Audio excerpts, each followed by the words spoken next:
നമസ്കാരം. ഞാൻ ഡോക്ടർ ജയേഷ് പ്രകാശ്. നമ്മളിന്ന് ചർച്ച ചെയ്യുന്നത് റുമറ്റോയ്ഡ് ആർത്രൈറ്റിസ് എന്ന അസുഖമാണ്. റുമറ്റോയ്ഡ് ആർത്രൈറ്റിസ് ഒരു ഓട്ടോ ഇമ്മ്യൂൺ അസുഖമാണ്. അതായത് നമ്മുടെ ശരീരത്തിലുള്ള കോശങ്ങളെ നമ്മളുടെ രോഗപ്രതിരോധ ശേഷി നശിപ്പിക്കുന്ന ഒരവസ്ഥാവിശേഷമാണിത്. അപ്പോൾ ആ അസുഖം പ്രധാനമായിട്ടും ബാധിക്കുന്നത് നമ്മുടെ അസ്ഥികളെയും ജോയിൻറ്റുകളെയും ആണെങ്കിൽ പോലും ചില അവസരത്തിൽ നമ്മളുടെ കണ്ണുകളെയോ ഹൃദയത്തെ തന്നെയോ ബാധിക്കുന്ന ഒരു അവസ്ഥാവിശേഷമാണ്. അതിനാൽ നമ്മൾ കുറച്ച് പ്രാധാന്യം കൊടുക്കേണ്ടുന്ന ഒരു അവസ്ഥ തന്നെയാണ് റുമറ്റോയ്ഡ് ആർത്രൈറ്റിസ്. പൊതുവിൽ മലയാളത്തിൽ ആമവാദം എന്ന് പറയുന്ന ഒരു അസുഖമാണ് റുമറ്റോയ്ഡ് ആർത്രൈറ്റിസ്. അത് നമുക്ക് എങ്ങനെ തിരിച്ചറിയാം എന്ന് ചോദിച്ചു കഴിഞ്ഞാൽ റുമറ്റോയ്ഡ് ഫാക്ടർ ടെസ്റ്റ് ഉണ്ട്. അത് പോസിറ്റീവ് ആണോ നെഗറ്റീവ് ആണോ എന്ന് നമുക്ക് തിരിച്ചറിയാം. പിന്നെ CRP എന്ന് പറയുന്ന നമ്മുടെ ശരീരത്തിലുള്ള ഇൻഫ്ലമേറ്ററി മാർക്കേഴ്സ് അത് കൂടി നിൽക്കുന്നൊരവസ്ഥ പലപ്പോഴും വിരൽ ചൂണ്ടുന്നത് റുമറ്റോയ്ഡ് ആർത്രൈറ്റിസ് എന്നൊരവസ്ഥയിലേക്കായിരിക്കാം. അതല്ലെങ്കിൽ CCP ടെസ്റ്റ് ഉണ്ട്. അപ്പോൾ ഇങ്ങനെ പല പല ബ്ലഡ് ടെസ്റ്റുകൾ വഴി നമുക്ക് തിരിച്ചറിയാൻ സാധിക്കുന്നതാണ്. റുമറ്റോയ്ഡ് ആർത്രൈറ്റിസ് പൊതുവിൽ കൂടുതലായിട്ട് സ്ത്രീകളിൽ കാണുന്ന ഒരു അസുഖം കൂടിയാണ്. അത് ഒരു നമ്മൾ കണക്കെടുത്താൽ ഏകദേശം ഒരു 55-60% ലേഡീസിലാണ് ഇത് കൂടുതലായിട്ട് കണ്ടുവരുന്നതായിട്ടുള്ളത്.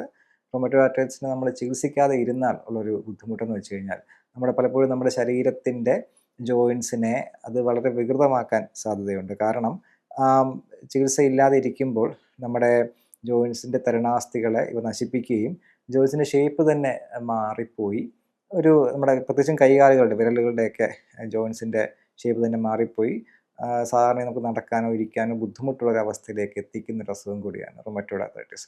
അപ്പോൾ അതിനാൽ തിരിച്ചറിഞ്ഞു കഴിഞ്ഞാൽ വളരെ വേഗം തന്നെ ഇതിനെ നമുക്ക് ചികിത്സിച്ച് ഭേദമാക്കേണ്ടതാണ്.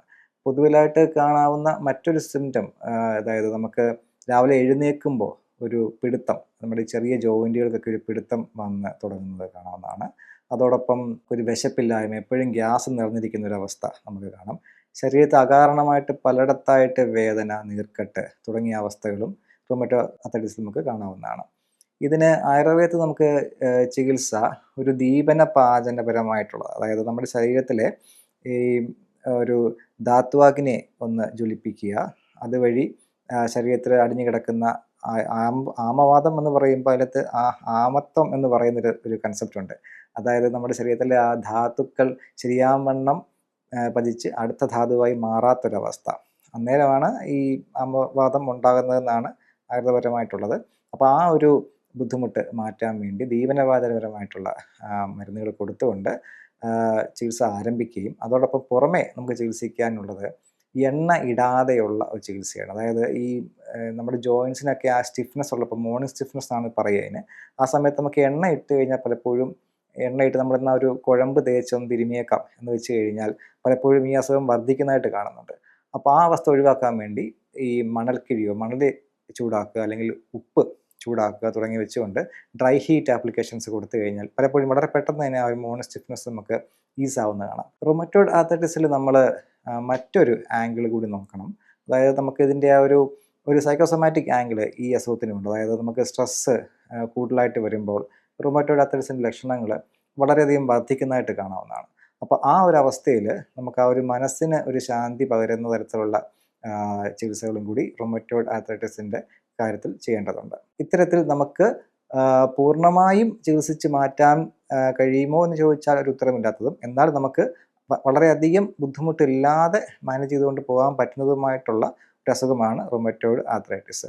റുമറ്റോയ്ഡ് ആർത്രൈറ്റിസ് നമ്മൾ ചികിത്സിക്കാതെ ഇരുന്നാൽ ഒരു പ്രധാനപ്പെട്ട ഒരു പ്രശ്നമുള്ളത്, നമ്മൾ പണ്ട് ഉള്ളവരെ കണ്ടു കാണും, പലരുടെയും കൈകാലുകളുടെയൊക്കെ വിരലുകളൊക്കെ പലപ്പോഴും കോടിയിരിക്കുന്നൊരവസ്ഥ. അവരിൽ പലപ്പോഴും ഈ റുമറ്റോയ്ഡ് ആർത്രൈറ്റിസിനെ അത്ര കാര്യമാക്കാതെ ഇരുന്ന് അവരുടെ ആ ജോയിൻറ്റിലുള്ള തരുണാസ്ഥികൾ പലപ്പോഴും ഈ പറഞ്ഞ പോലെ ഡാമേജ് ആയി പോയിട്ട് അസ്ഥികളുടെ ആ ഒരു ഷേപ്പ്, ആ ജോയിൻറ്റുകളുടെ ഷേപ്പ് തന്നെ മാറിപ്പോകുന്നൊരവസ്ഥയിൽ നമുക്ക് എത്തിക്കാൻ സാധ്യതയുള്ള ഒരു അസുഖമാണിത്. അതിനാൽ ഇതിനെ തിരിച്ചറിഞ്ഞു കഴിഞ്ഞാൽ വളരെ പെട്ടെന്ന് തന്നെ ചികിത്സിച്ച് നമ്മൾ അതിനെ മാനേജബിൾ, അണ്ടർ കൺട്രോൾ ആക്കേണ്ടുന്ന ഒരു അസുഖം കൂടിയാണ് റുമറ്റോയ്ഡ് ആർത്രൈറ്റിസ്.